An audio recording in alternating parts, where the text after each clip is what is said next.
Alright, today we got Ara Farmers. Now, I do like the typical Isekai stories with an underdog main character where he struggles for his dear life in a fantasy world and slowly climbs the ladder through hard work and determination, but nothing can beat an anime with an overpowered main character done right.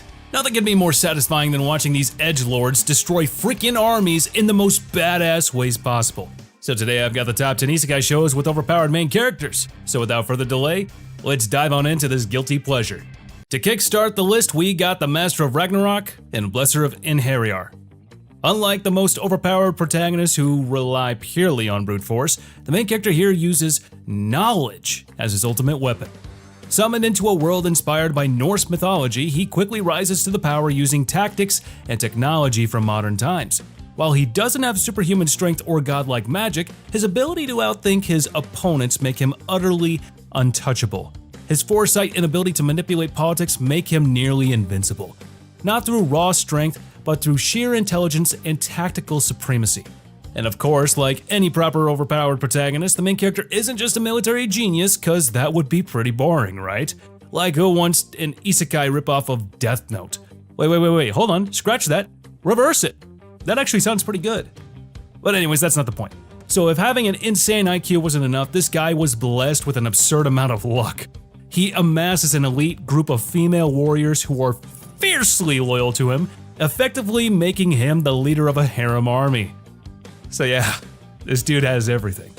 Next up at number 9, we have My Isekai Life. I gained a second character class and became the strongest sage in the world. Too short. I think the author should make the title a little longer. Alright, so in this anime, the main character gets reincarnated, befriends an army of slimes, and casually breaks every rule of magic while looking completely bored. And he is one of those edgy protagonists who can barely talk, but lets his overwhelming power do all the explaining instead. His slimes alone are so powerful that they can wipe out armies without him lifting a finger. But when he actually gets involved, his destructive spells are on a completely different level, combining raw strength with tactical awareness. This guy is unstoppable in every sense of the word. Whether annihilating foes from a distance or dismantling threats before they even know what hit them, the main character embodies the ultimate silent but deadly overpowered protagonist. Watching him is like watching a force of nature, inevitable, unstoppable, and effortlessly cool. So give it a try, you might actually enjoy it. Coming up at number 8, we have Someday Will I Be the Greatest Alchemist? So I'm not gonna stretch this one out, let's just get straight to the point. The dude reincarnates, crafts potions so powerful they break the economy and still wonders if he's good enough. And this one's basically straightforward, the title already spoils the outcome. The main character's abilities allows him to craft items, weapons, and potions so absurdly powerful that they defy logic. Need an elixir that restores someone from the brink of death? Check. Want a weapon capable of slaying a dragon in one strike? Easy. His creations are so overpowered that he makes the traditional warriors and mages feel like a freaking third rate. And despite the world's challenges, the main character never truly struggles. He crafts his way out of every problem, making every major obstacle feel trivial. While other heroes train and fight for their victories, he casually whips up potions that solve issues before they're even begun. And while this anime may be filled with cliches, it's still enjoyable. So go and give this one a try. After that, at number 7, we've got The Red Ranger Becomes an Adventurer in Another World. Now, is it just me, or number of shows related to Power Rangers suddenly increasing in the last couple of years? At this point, this might even turn into a whole new genre. You know what? I don't think I'm complaining. So here, just as the name suggests, the Red Ranger is isekai'd and ends up going through the most cliched fantasy tropes. But there is a singular issue. It's that the main character is freaking broken. The insane combination of trained combat skills, the ridiculous agility, and the plot-driven power-ups basically makes him a calamity of nature. Even before getting reincarnated, the protagonist was already a trained fighter. But after arriving in a fantasy world, he doesn't just keep his skills, he enhances them to a ridiculous degree. Every enemy he faces is essentially a tutorial boss, while he operates at final battle levels of strength. And despite not belonging to a team anymore, he still fights with the confidence of a squad leader. His sense of justice is just unshakable, and his moves are so exaggeratedly powerful that they defy normal fantasy battle expectations. If Saitama from One Punch Man embodied the ultimate satire of shonen battle strength, the main character here is a full parody of isekai power fantasy tropes. So give it a try, it's actually pretty decent. And up next at number 6, we have How Not to Summon a Demon Lord. So this is basically the dream of every RPG player ever, except the ones who play Genshin. They're just gooners. And here we have a socially awkward gamer that somehow ends up as a demon lord. Then he accidentally enslaves 2 girls and proceeds to humiliate the entire world with cheat tier magic, and to call this main character strong, well, that just isn't enough. This guy is basically a walking glitch.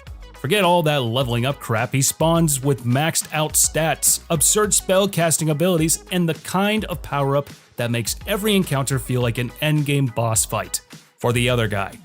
The way he effortlessly demolishes opponents is just absurd. And if all that wasn't enough, this dude is just also broken physically. And despite being an awkward shut-in back in his original world, this in-game person as a demon lord ensures that everyone around him either fears or adores him. Even the strongest warriors and magic users in his new world can't so much as scratch him. Essentially, he's a walking embodiment of God mode. Every fight feels like a predetermined cutscene where he can't lose. And that's exactly why How Not to Summon a Demon Lord is such a fun power fantasy. Next at number 5 we have Seirei Gensoki, Spirit Chronicles. Now, somewhere I saw someone summarize the show saying, "Orphan kid finds out he's secretly overpowered, royalty, and irresistible to women." That's my J. Jonah Jameson impression there. Was it good? And that's actually pretty on point. The main character starts as an underdog, but quickly turns into a one-man army, and his abilities explode in power at an alarming rate. This guy goes from effortlessly cutting down enemies to wielding insane magical abilities. His growth curve is so steep it feels like the author forgot about the concept of limits. By the time he reaches his peak, his sheer strength leaves enemies wondering if they were even supposed to fight him in the first place.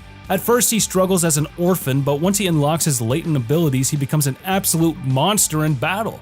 His speed is unparalleled, making him nearly untouchable in combat, while his magic is so advanced that even high-tier mages can't comprehend his techniques.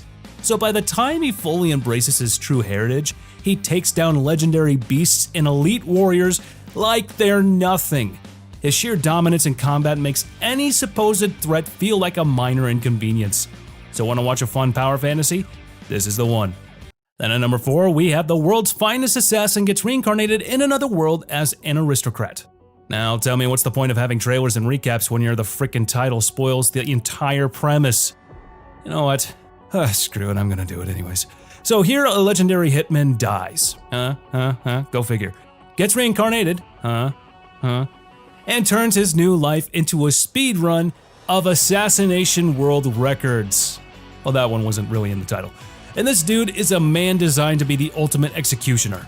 Reborn in a world where assassination is more of an art than a profession, he doesn't just overpower his enemies, he systematically dismantles them with almost the same level of precision as characters like Light Yagami and Shikamaru.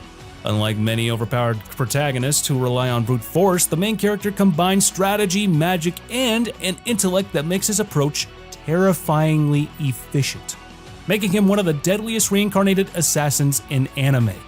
So give this show a try, you might really enjoy it. Then at the 3rd spot of today's list we have Sunny Boy. Now this isn't the first time I'm talking about this anime, but you guys simply decide to skip over this anime and then go off to watch the latest season of Rent-a-Girlfriend. Shame on you. Talking about Rent-a-Girlfriend, another manga by the same author is being adapted, and it's even worse. It's even worse. But we'll talk about that one another day. So in this show, a bunch of high schoolers float through endless dimensions, gain godlike powers, and spend most of their time being existentially confused. And the main character here doesn't wield a sword, cast spells, or engage in epic battles, yet he might be one of the most overpowered characters in anime history. Unlike your typical isekai protagonist, he doesn't enter a world of magic and monsters. His entire class gets thrown into a surreal, reality-warping dimension where each student gains unique abilities. But while others struggle to grasp this newfound powers, Nagara's ability is on a whole different level. He can manipulate reality itself. Much like Haruhi Suzumiya from The Melancholy of Haruhi Suzumiya, he bends existence to his own will, often without even realizing it. This makes him an unknowable force, capable of fundamentally reshaping the universe around him. If Sunny Boy were a battle anime, Nagara would be the equivalent of Xeno from Dragon Ball Super, an omnipotent being who can erase existence at a whim. But disclaimer, Sunny Boy isn't your standard power fantasy, but the main character is, without a doubt, one of the most broken protagonists in anime. Then here up at the second spot we have Drifters. So this is an anime where famous historical warriors get isekai'd, start a chaotic free-for-all, and prove that war crimes make great entertainment. And if that sounds absurd, wait for the main character, because this guy doesn't just win fights, he turns battlefields into bloodbaths. As a historical warrior thrown into a world of fantasy, he basically embodies the raw, unfiltered combat skill of Guts from Berserk. At first glance, he seems like nothing more than a skilled samurai, but his ability to adapt, strategize, and inspire his allies makes him an unstoppable force. Unlike the usual overpowered heroes who win with magic, this guy wins with sheer, overwhelming willpower. If strength were measured in pure unrelenting determination, he'd be in the same tier as Escanor from Seven Deadly Sins. But the funny thing is that the main character isn't alone in his overpowered nature. He's surrounded by other historical figures, each just as broken in their own way. But even among legends, he stands out. He thrives in chaos, fights with a ruthless efficiency that borders on madness, and refuses to back down even when outnumbered. Such a damn good show. Definitely worth giving it a try. But of course, we obviously have at the top spot, the Eminence in Shadow. A delusional edgelord accidentally creates a world-dominating secret organization filled with waifus, and after that, the dude thinks he's just playing pretend. And before I start talking about the main character, I need to talk about something. So to all the folks on the internet who keep arguing that this show is on par with stories like Re:Zero, Omniscience Reader, and Mushoku Tensei, you're pushing it a bit too far. I mean, don't get me wrong, this show is good, but in comparison to those, it doesn't even come close. I have to say this because the amount of people I have seen putting Eminence in Shadow on the same level as the other shows is just, it's outrageous. If you'd like to hear more of these thoughts, I'll put that in another video, but it just has to be said. Alright, with all that out of the way, let's actually talk about the main character. This dude isn't just overpowered, he's overpowered in the most ridiculous ways possible. Unlike most overpowered protagonists who are fully aware of their godlike abilities, this guy operates under the delusion that he's just playing a character. He thinks he's crafting an elaborate act of being a shadow ruler, quote unquote, completely unaware that his sheer strength is bending the world to his whims. So, want an anime with an overpowered main character and a decent story? Well, that's the one for you. Alright, that's the list for today, guys. If you were able to make it this far, please be sure to comment down below on which anime you think should have been on this list. Also, don't forget to press on that bell icon and set us all to be notified about all our latest new videos, and don't forget to subscribe to the channel. And as for now, I'll catch you later. See you in the next one.